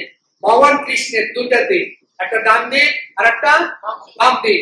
ডান দিক থেকে প্রথম যিনি আবিষ্কার হয়েছেন তিনি হচ্ছেন বলরাম। এই বলরাম থেকে ইনি হচ্ছেন মূল সংকর্ষণ, সৃষ্টি জগতে মূল সংকর্ষণ। এনার থেকে সৃষ্টি হয়েছে চতুর্ভুব। এই চতুর্ভুব সংকর্ষণকে সৃষ্টি হয়েছে হলো কারণদক্ষায় বিষ্ণু। কারণদক্ষায় বিষ্ণু থেকে সৃষ্টি হয়েছে গর্ভদক্ষায় বিষ্ণু। গর্ভদক্ষায় বিষ্ণু হচ্ছে গৃহদক্ষায় বিষ্ণু। গৃহদক্ষায় বিষ্ণু থেকে সৃষ্টি হয়েছে পরমাত্মার সমস্ত অবতার তত্ত্ব। এই দেখুন কৃষ্ণ থেকে সমস্ত সৃষ্টির উৎস। তাই যেহেতু সমস্ত সৃষ্টির উৎস কৃষ্ণ থেকে, তাই ভগবানকে বলা হয় পুরুষোত্তম। 16, 19, 20 যিনি ভগবানকে পুরুষোত্তম বলে জানেন তিনি সর্বোত্তম। এই জড়জগতে ব্রহ্মাণ্ডে জীব যখন ভ্রমণ করতে থাকেন, ব্রহ্মাণ্ড বলিতে বলিতে বাক্যবান হচ্ছে গুরু কৃষ্ণ প্রসাদে পায় ভক্তিলতা। এই যে কৃষ্ণ ভগবান, এটা কোথায় জানা যায়? এই শ্রী ভক্তি বেদান্ত স্বামী গুরুপদে গীতা পড়লে জানা যায়। কৃষ্ণ ভগবান ওটা কোথা থেকে জানা যায়? ইস্কন মন্দিরে গেলে জানা যায়। কৃষ্ণ ভগবান কোথায় গেলে জানা যায়? শুদ্ধ ভক্তের কাছে গেলে জানা যায়। তাই যিনি কৃষ্ণ ভগবান জানতে পেরেছে বহুনাম জন্মনামন্তে জ্ঞানবান মাত্র পদ্ধতি বাসুদেব সর্বমিতি সমহাত্মা সুদুর্লভ। বহু বহু জন্মের পর কৃষ্ণ ভগবান তাই জানতে পেরেছেন সেই ব্যক্তি হচ্ছিল সর্বজ্ঞ। এমনকি পদ্মপুরাণে একটা কথা আছে, কোন ব্যক্তি কৃষ্ণ ভগবান জানেন কিন্তু হরিনাম জপ করে না, এরকম সহজে ভক্তরা আছে। অনেক সম্প্রদায় কৃষ্ণ মন্ত্রে দীক্ষা দেয়, হরে কৃষ্ণ মহামন্ত্র জপ দেয় না, ভজন দেয় না, সেই ধরনের ব্যক্তিদের আরো জন্মের অপেক্ষা রয়েছে। পদ্মপুরাণে বলা হয়েছে কোন ব্যক্তি 100 জনম বিষ্ণুর অর্জন করার পর যে ফল লাভ করেন সে 101তম জন্মে গিয়ে সেই ব্যক্তি হরে কৃষ্ণ মহামন্ত্র প্রাপ্ত হয়। তাই এই ইস্কন এমন একটা তত্ত্বের উপর প্রতিষ্ঠিত যেটা সম্পূর্ণভাবে ভগবত ধাম গুরু বৃন্দাবনে যাওয়ার পথ একেবারে সরাসরি তৈরি হয়ে ওঠে। তাই এ অধ্যায়ের সার কথা, ভক্তিযোগে পরম পুরুষোত্তম ভগবান শ্রীকৃষ্ণের সেবা করলে মানব জীবন সফল হয়। বিভিন্ন মহাজনদের বাণী, এই অধ্যায়ের পর বিভিন্ন মহাজনরা ছিল বিশ্বনাথ চক্রবর্তী ঠাকুর কি বলেছেন দেখেন, জড় চৈতন্য বর্গের বিবরণ বিচার করে শ্রীকৃষ্ণই মহা উৎকর্ষ স্বরূপ, এটি এই অধ্যায়ে নিহিত হয়েছে। দেখুন ইতিমধ্যে আমরা যত আলোচনা করলাম, এই জগৎটা জড় জগৎটা কি কি বস্তু দ্বারা তৈরি? আচ্ছা, এই বস্তুটাকে জীব না জড়? এইটা জড়। এইটা কি বস্তু? এইটা কি বস্তু? জড়। এইটা কি বস্তু? এইটা জড়। কিন্তু এই তুলসী দেবী জীব, আমরা কি জীব? মানে জড় বস্তু আর চেতন বস্তু, মূল চেতন বস্তু। এই দেহের মধ্যে আবার একটা দেহ আর একটা আত্মা। দেহটা কি জড় না জীব? জড়। আর আত্মাটা কি চিন্ময় এবং চেতন। এই চেতন বস্তু আর সেই পরম চেতন বস্তু হচ্ছে পরমাত্মা, আর তার পরম চেতন বস্তু হচ্ছে বিষ্ণু তত্ত্ব, তার পরম চেতন বস্তু হচ্ছে কৃষ্ণ। এই চেতন এবং জড় বস্তু ভালো করে চিনা বা জানাটাকেই হচ্ছিল এই অধ্যায়ের মূল কাজ। কোনটা কৃষ্ণ, কোনটা বিষ্ণু, কোনটা দেবতা, কোনটা জীব, কোনটা জড়, এই বিষয় জানাটাই হচ্ছিল এই অধ্যায়ের কাজ। এইটাই ছিল বিশ্বনাথ চক্রবর্তী ঠাকুর ব্যাখ্যা দিয়েছেন। এরপর ছিল বলদেব বিদ্যাভূষণ কি বলছেন, বদ্ধ ও মুক্ত উভয় পুরুষ হতে যিনি ভিন্ন, তিনি উভয়কে বরণ ও পোষণ করেছেন, তিনি উত্তম পুরুষ। সেই উত্তম পুরুষই শ্রীহরি, এটি ৫ম অধ্যায় থেকে পাওয়া যায়। বদ্ধ ও মুক্ত পুরুষ। বদ্ধ, আমরা কি বদ্ধ না মুক্ত? আমরা কি জয় বলুন, আমরা কি বদ্ধ? এই বদ্ধ অবস্থা থেকে আমরা মুক্ত হতে চাই। তাই বলুন হরে কৃষ্ণ কৃষ্ণ কৃষ্ণ কৃষ্ণ হরে হরে, হরে রাম হরে রাম হরে রাম। এই মুক্ত অবস্থা প্রাপ্ত মুক্ত পুরুষ এই বিষয়গুলো সমস্ত বিষয়, এই যে মুক্ত মুক্ত মুক্ত পুরুষ রয়েছেন, বিষ্ণু তত্ত্ব মুক্ত, এই বিষ্ণু তত্ত্ব, ঈশ্বর তত্ত্ব, জীব তত্ত্ব সবাইকে যিনি ভরণ পোষণ করেন, তিনি সেই পরমেশ্বর ভগবান শ্রীকৃষ্ণ। এটাই জানা হচ্ছে ৫ম অধ্যায়ের মূল শিক্ষা। ভক্তি বিনোদ ঠাকুর খুব কড়া কথা বলছেন। এবার ভক্তি বিনোদ ঠাকুরের অনেক বড় কথা। কই প্রভু সেই স্পিকারটা কই? এবার একটু প্রভু আপনি একটু জোর কন্টেক্ট করুন, ভক্তি বিনোদ ঠাকুরের পাঠটা বলেন প্রভু। এই প্রভুকে হরে কৃষ্ণ। ৫ম অধ্যায়ের উপর শ্রীল ভক্তি বিনোদ ঠাকুরের বাণী। হে অনঘ, এই পুরুষোত্তম যুগটি সর্ব উচ্চতম শাস্ত্র। এটি অবগত হলে বুদ্ধিমান জীব কৃতকৃত্য হয়। হে বালক, এই যোগ অবগত হলে ব্যক্তির আশ্রয়গত ও বিষয়গত সমস্ত প্রশ্নই দূর হয়। ভক্তি একটি চিন্ময়ী নিত্য বৃত্তি বিশেষ। তার সুন্দর ক্রিয়া সব পদার্থ, তার আশ্রয় যে জীব, তার স্বীয় শুদ্ধতা ও বিষয় যে ভগবান, তার পূর্ণ আবির্ভাব, এই দুটি নিতান্ত আবশ্যক। ভগবত তত্ত্বে যে পর্যন্ত শুদ্ধ বুদ্ধি উদিত না হয় সেই পর্যন্ত বিশুদ্ধ ভক্তি কার্য করে না। পরন্তু পুরুষোত্তম বুদ্ধি হলেই ভক্তি বিশুদ্ধভাবে পরিচালিত হয়। ভক্তি যোগ সাধনকালে সাধু সঙ্গ ও শুদ্ধ ভজনাঙ্গে স্মরণ করে যে চারটি বৃহৎ অনর্থের নিবৃত্তি হওয়া আবশ্যক, তার মধ্যে সংসার আসক্তিরূপ হৃদয় দুর্বলটি তৃতীয় অনর্থ। শুদ্ধ জীব ভগবত প্রদত্ত স্বতন্ত্রতা ক্রমে যে মায়া ভোগের বাসনা করেছিলেন সেটি তার প্রথম হৃদয় দৌর্বল্য। পরে সংসারে পরিভ্রমণ করতে করতে যে বিষয় আসক্তি সেটি তার দ্বিতীয় হৃদয় দৌর্বল্য। এই দ্বিবিধ হৃদয় দৌর্বল্য হতে অন্য সমস্ত অনর্থের উৎপত্তি হয়েছে। প্রথম 5টি শ্লোকে উক্ত দুর্বল্য নাশের লক্ষণ শুদ্ধ বৈরাগ্য কথিত হয়েছে। 6ষ্ঠ শ্লোক থেকে অধ্যায় সমাপ্তি পর্যন্ত ভক্তিজনিত যুক্ত বৈরাগ্য সহকারে পুরুষোত্তম তত্ত্ব আলোচনার ব্যবস্থা পরিলক্ষিত হয়। হরে কৃষ্ণ। হরে কৃষ্ণ।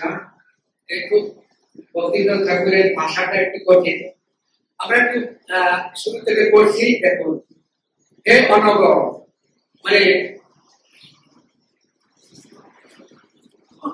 এই পুরুষোত্তম যুক্তি সর্বোত্তম, এটা অর্জুনকে লক্ষ্য করে আহ্বান করছেন আর কি। মানব তিনি ইন্দ্রকে জয় করতে পেরেছেন। এই পঞ্চদশ অধ্যায়টি সর্বোচ্চতম শাস্ত্র। এটি অবগত হলে বুদ্ধিমান জীব কৃতকৃত্য হয়। এই পঞ্চদশ অধ্যায়ের শিক্ষাটা যদি কেউ দিতে পারে। পঞ্চদশ অধ্যায় কয়টি শিক্ষা? 2টি শিক্ষা। জয় বলুন, কয়টা শিক্ষা? কি কি? বৈরাগ্য বিদ্যা এবং কৃষ্ণই পরম পুরুষ ভগবান। এই দুটি জিনিস জানা। এই দুটি জিনিস জানলে জীবের সমস্ত কৃতকৃত্য, সমস্ত জানা শেষ হয়ে যায়। এই যোগ অবগত হলে ব্যক্তি আশ্রয়গত বিষয়গত সমস্ত পাশায়, মানে তার যে যত সাধন জনিত যত বাধা, সমস্ত বাধাগুলো দূর হয়ে যায়। এইটা লাভ করার জন্য বৈরাগ্য বিদ্যা এবং কৃষ্ণকে পাওয়ার জন্য, বৈরাগ্য বিদ্যা লাভ করে এবং কৃষ্ণকে পাওয়ার জন্য যে জিনিসটা লাগে সেটা হলো ভক্তি। চিন্ময় গুণবৃত্তা, ভক্তিটাকে কৃষ্ণের অন্তরাঙ্গা শক্তি হচ্ছে ভক্তি। সেই ভক্তি কৃষ্ণ যেমন ছড়াট, ভক্তি যেমন ছড়াট। ভক্তি কার উপর আরোপিত হয়? যিনি ভগবানকে ভালোবাসেন, ভগবানের জন্য পবিত্র হয়েছেন, তার কাছে ভক্তি আরোপিত হয়। তাহলে ভক্তিটা লাভ করার জন্য কি হওয়ার দরকার? জীবের এই ভক্তির সুন্দর ক্রিয়া সম্পাদনার্থে আশ্রয় যে জীব, এই ভক্তিটা কাকে আশ্রয় করে থাকেন? জীবকে আশ্রয় করে থাকেন। তার সেই জীবের কি হওয়া উচিত? শুদ্ধতা ও বিষয় যে ভগবান, এই দুটির আবির্ভাব হওয়া উচিত। এই ভক্তি কখন আবির্ভাব হয়? জীবের শুদ্ধিতা আর বিষয় ভগবান, এই দুটি বিষয় ক্রিয়া। এই জন্য শুদ্ধিতা কি জিনিস?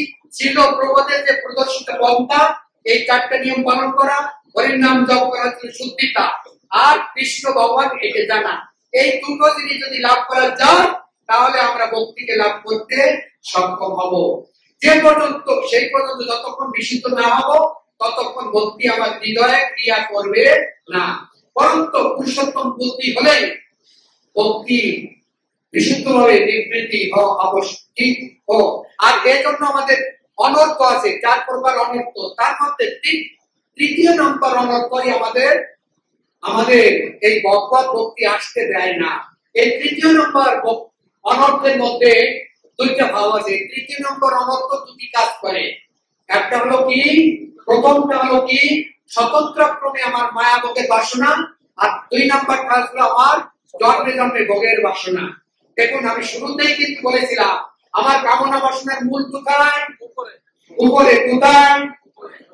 গোলক বৃন্দাবনে। আমার স্বতন্ত্র আত্মা হেতু আমার কামনা বাসনা কোন লক্ষণের পরে হয়েছিল? জীবের কোন লক্ষণ? 2টি লক্ষণ। কোন লক্ষণ? সরব লক্ষণই ছিল, কিন্তু যখন কামনা বাসনা তটস্থ লক্ষণ, যখন তটস্থ লক্ষণে হলাম তখনই আমার কামড় বসানো শুরু হলো। ওই যে প্রথমটা হলো সেইটা। আর যখন আমি এখানে আসলাম, বুদ্ধি হলো না, বোকা থেকে গেলাম, মোড়া থেকে গেলাম। কর্ম করি, ভোগ করি, কর্ম করি, ভোগ করি, জন্ম হয়, কর্ম হয়, ভোগ করি, জন্ম হয়, ভোগ করি, জন্ম হচ্ছে, কোনো শেষ নাই, কোনো শেষ নাই। এইটা হলো দ্বিতীয় নাম্বার। প্রথমটা হলো শুরু, আর বর্তমানটা হলো দ্বিতীয়টা। এই দুটো চলছে তো চলছে, এই দুটো শেষ করাই হচ্ছে আমাদের এই পঞ্চম অধ্যায় প্রথম থেকে 5 নম্বর শ্লোকের এটাই শিক্ষা। আমি দুটো কাজ লিখেছি, আমার টাইম শেষ, আমি পড়ে শেষ করবো, খালি পড়ে দেবো, 5 মিনিটের মধ্যে শেষ করছি। এই যে আমাদের যে বৈরাগ্য বিদ্যা আনতে হবে এবং পুরুষোত্তম তত্ত্ব যে বুঝতে হবে সেটা সম্পর্কে আমাদের বলছেন। কি বলছে দেখেন, জীবের স্বরূপ হয় কৃষ্ণের নিত্য দাস, কৃষ্ণের তপস্যা শক্তি ভেদাভেদ প্রকাশ। আপনারাও বলুন, আপনারা যে বোর্ডে দেখতে পাচ্ছেন, আপনারা আমার সাথে সাথে বলুন। জীবের স্বরূপ হয় কৃষ্ণের নিত্য দাস, কৃষ্ণের তপস্যা শক্তি ভেদাভেদ প্রকাশ। সূর্যাংশ কিরণ দেখতে অগ্নিজ্বালাময়, স্বাভাবিক কৃষ্ণের 300 প্রকার শক্তি হয়। কৃষ্ণ বলে যায় যে মহারাজি বহির্মুখ, অতএব মায়া করে যায় সংসার দূর। মায়া মুক্ত জীবের নাই শত কৃষ্ণ জ্ঞান, জীবের কৃপায় কইলা কৃষ্ণ বেদ পুরাণ। জানি বর্ণাশ্রমী নদী কৃষ্ণ নামী ভজে, সকর্ম করিতেছে রৈরবে পরিমদে। জগতের পিতা কৃষ্ণ যেন বলে বা, পিতৃদ্রোহী পাতকী জন্মে জন্মে তা। সাধু শাস্ত্র কৃপায় যদি কৃষ্ণর মুখ হয়, সেই জীব নিস্তারে মায়া তাহারে ছাড়ায়। কোন বাক্যে কারো সঙ্গে স্বরের মুখ হয়, সাধু সঙ্গে তবে কৃষ্ণের অতি উপজয়। কৃষ্ণ তোমার হই যদি বলে একবার, মায়াবদ্ধ হইতে কৃষ্ণ করে তার পারে করে পার। কৃষ্ণ যদি কৃপা করে প্রভাব মানে, গুরু অন্তর্যামী রূপে শেখায় আপনে। তাতে কৃষ্ণ ভজে করে গুরু সেবন, মায়া জাল ছুটে পায় কৃষ্ণের চরণ। সাধু সঙ্গে কৃষ্ণ ভক্তের শ্রোতার নিভায়, ভক্তিময় প্রেম হয় সংসারে যায়। এই হলো আমাদের বৈরাগ্য বিদ্যা। প্রথমে আমরা তটস্থ শক্তি আমরা দিয়েছিলাম শেষ করে,